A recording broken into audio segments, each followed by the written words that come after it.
Hello, everyone. Thanks for joining this episode, Tech Interview Made Easy by Dr. Herb. Preparing the tech interview videos, I noticed that a lot of the tech questions are related to conditional probability. So that's why I think it will be better for us to review this knowledge before we jump into all the questions. Let's start with an easy example. Assume there is a joint event between math and English department. There are 25 students majored in math, 30 students majored in English, and 5 of them majored in both. Here are the questions. Given that a student who is majored in math, what is the probability that the student is also majored in English? Similarly, we can ask another question.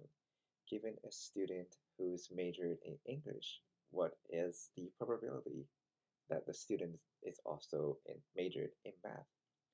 So normally, when you see a question that has this pattern, given something, and then ask it for the probability of something else happened, this is a very standard form for conditional probability. Let's use the Venn diagram to help us visualize the students. So according to the statement, there are 5 of the students who majored in both English and math. So we have 5 students that belong to this. So we have 5 here. And then since we have 25 students in math, that means the rest of the math students are 20. So we have 20 of them here. So that makes a total of 25 math students. And then we have 30 students who majored in English. 5 of them are already in both. So that means the rest are 25. So here's is the distribution of all the students. To make our calculation easier later, let's first define some sets. So let's define set A to be students who majored in math and set B to be the students who majored in English. Then our universal set, let's define it here. So our universal set will be A union B,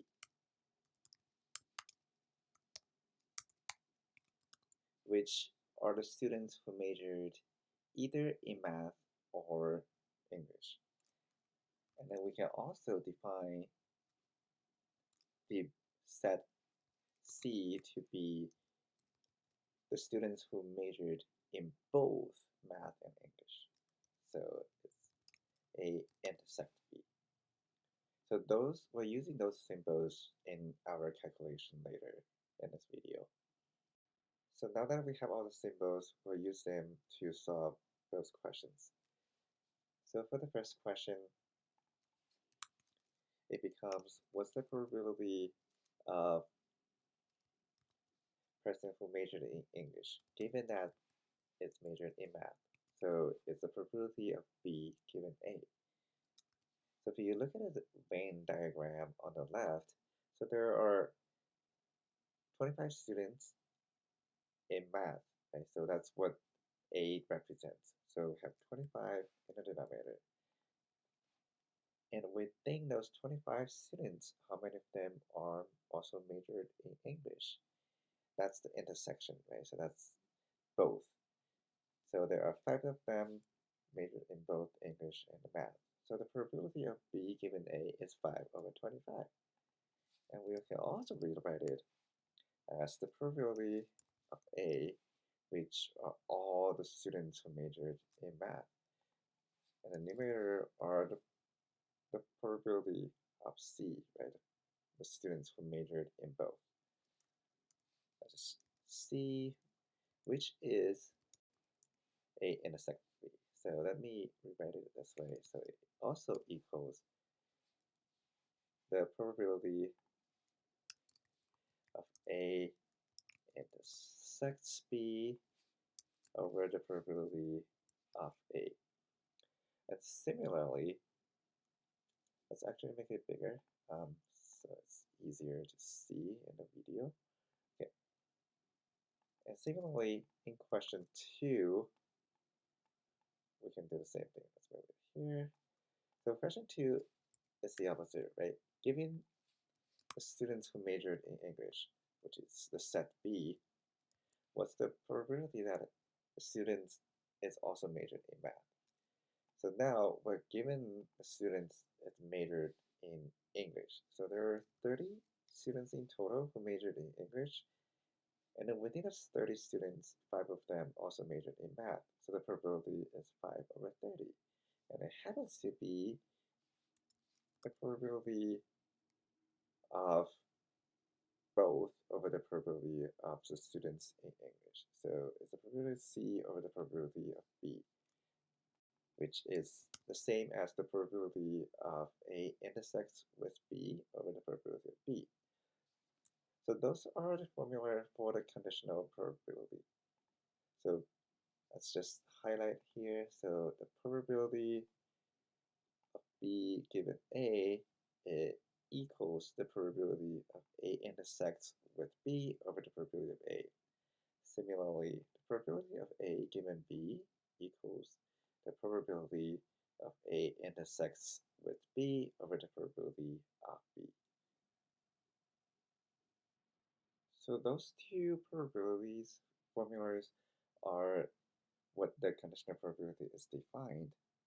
However, what we use most in interview is a variation of these two formulas. So let's see what the variation looks like. So from the first equation, yeah, so from the first equation, we can rewrite it as the probability of A intersects with B equals the probability of B given A multiplied by the probability of A. And then from the second formula here, we have the probability of A intersects with B equals the probability of A given B times the probability of B. Let me make it bigger. So if you look at those two equations here, so the way how I memorize them or how I remember them is whatever is given, you multiply by that probability. So if A is given, then you multiply by the probability of A. If B is given, you multiply it by the probability of B.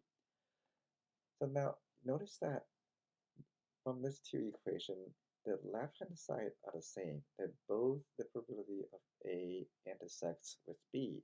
So if the left-hand side are the same, that means the right-hand side has to be equal as well. So that gives us the probability of B given A times the probability of A equals the probability of A given B times the probability of B. And if you look at this, so then we can rewrite it as the following equation. So then we have the probability of B given A equals the probability of A given B multiplied by the probability of B divided by probability of A. So let's make it bigger. So this is the variation of the conditional probability, and it's widely used for most of the interview questions. You will see some of those questions in the future videos, but hope you enjoy this and you know how to get there. So if you can memorize this formula, that's great. If you cannot, just remember this process and you should be able to get here easily. And we'll use that to solve some of the tech interview questions in the future videos.